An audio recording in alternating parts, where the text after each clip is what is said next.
Telle est la faiblesse de notre raison. Elle ne sert le plus souvent qu'à justifier nos croyances.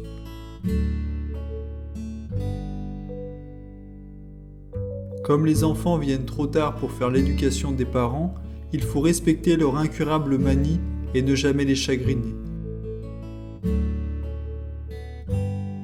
C'était une époque bénie où les gens se rendaient service, il n'y avait qu'à demander.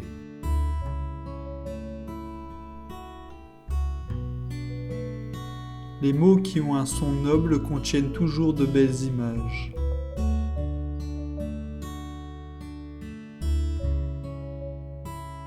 Nous lancions des poignées de petites sauterelles dans la toile endiamantée des grandes araignées de velours noir.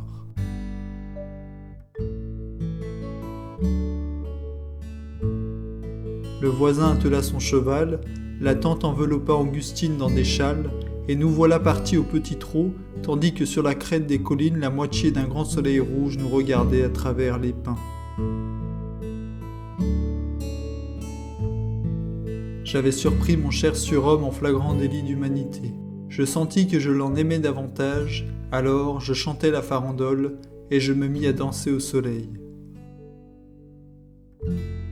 Il n'est pas besoin d'espérer pour entreprendre, ni de réussir pour persévérer.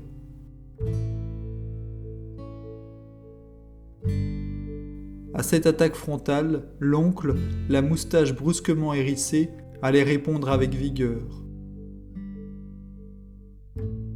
Son autorité sur les enfants avait été redoutable, ses décisions sans appel, mais ses petits-enfants tressaient sa barbe ou lui enfonçaient dans les oreilles des haricots. Tous les manuels d'histoire du monde n'ont jamais été que des livrets de propagande au service des gouvernements.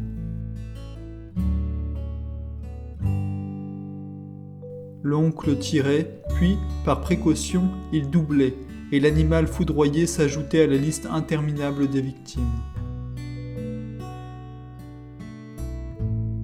Il est permis de mentir aux enfants lorsque c'est pour leur bien.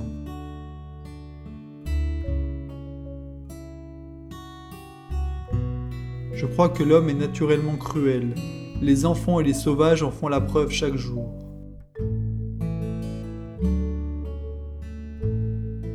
Un sanglier blessé, celui-là même qui avait dévidé sur 10 mètres les entrailles du braconnier manchot.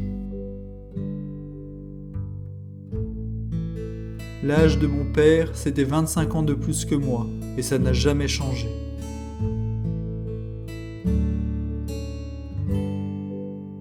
Alors, souriant de plaisir, il disait « Je vais enfin pouvoir planter mes choux », sur quoi il se couchait et il mourait.